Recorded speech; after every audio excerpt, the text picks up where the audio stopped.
Okay, we'll look at the first question there you're having difficulty with, which is this diagram here, which I'll draw out.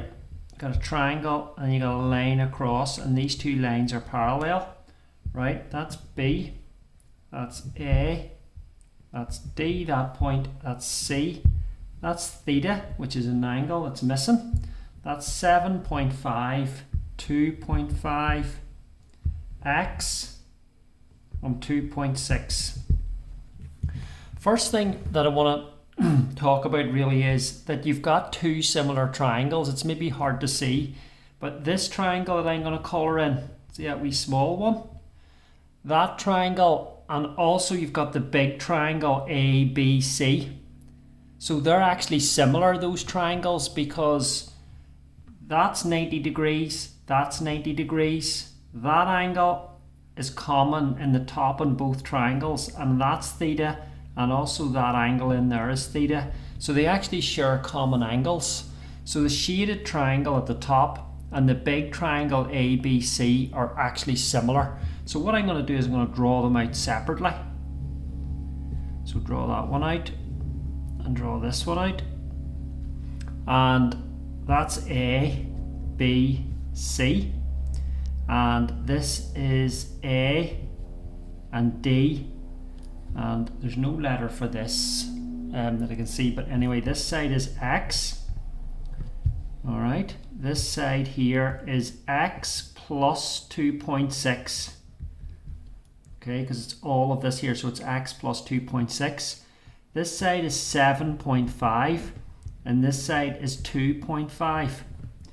So what I can tell right away is the scale factor. If you compare these two sides at the bottom, the scale factor is 3 multiplied by 3. So that means if you multiply X by 3, you'll get X plus 2.6. So that's the first thing I'm going to write down in order to find X. So I'm going to say that X times by 3 equals, in other words, if you triple this side, it equals this side, X plus 2.6. So bring that X over and you get 2X is equal to 2.6. So X is equal to 1.3.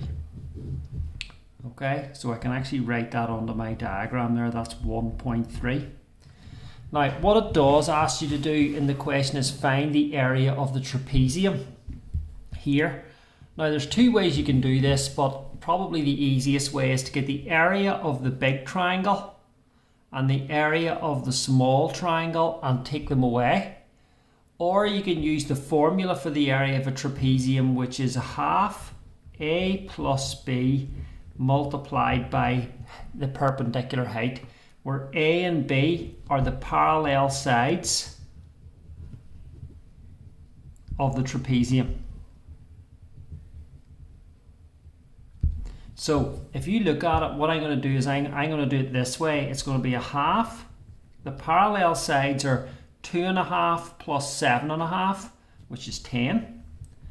And the perpendicular height is 2.6, which is, just write that in there, it's 2.6. So to get the area of a trapezium, you add the parallel sides, which is 2.5 and 7.5.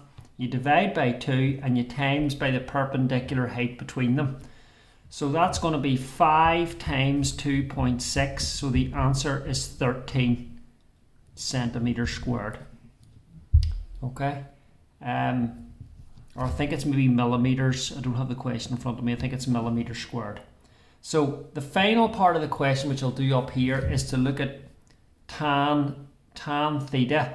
But it says that find the minimum value of tan theta if the measurements are correct to the nearest millimeter. The nearest millimeter. Now, if we look at this, these are actually in centimeters. So that's centimeters, that's centimeters, that's centimeters. Now you know that tan theta is opposite divided by adjacent. Okay, so if you look at the big triangle here, I'm going to draw it out the side. We have 7.5, which is 75 millimeters. And we also have 1.3 plus 2.6, which is 3.9, which is 39 millimeters. Okay, if you add the 1.3 and the 2.6, you get 3.9. So, and theta is down here. So tan theta is 39 divided by 75. But if it's to the nearest millimeter, it means that these can have a maximum and minimum value. In other words, 75 can go up to 75.5 can be its maximum. And it can go down to 74.5, which is its minimum.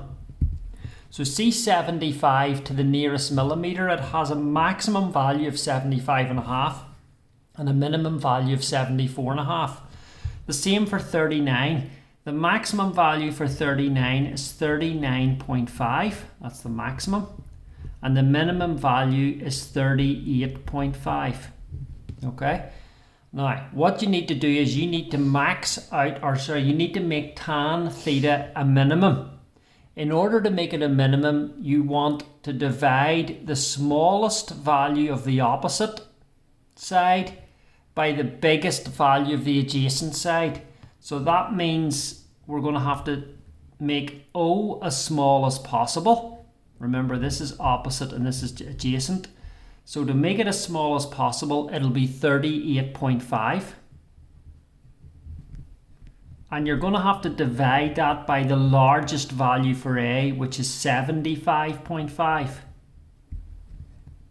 So once you work this out on your calculator in the circle, that is going to be the answer for the smallest value of tan theta. So it's quite difficult, that bit, but the way you do it is you make O as small as possible, which is going to be 38.5. That's what goes in the top. And you make A as large as possible, which is 75.5, and then you divide them, and that'll give you the value, the minimum value of tan theta.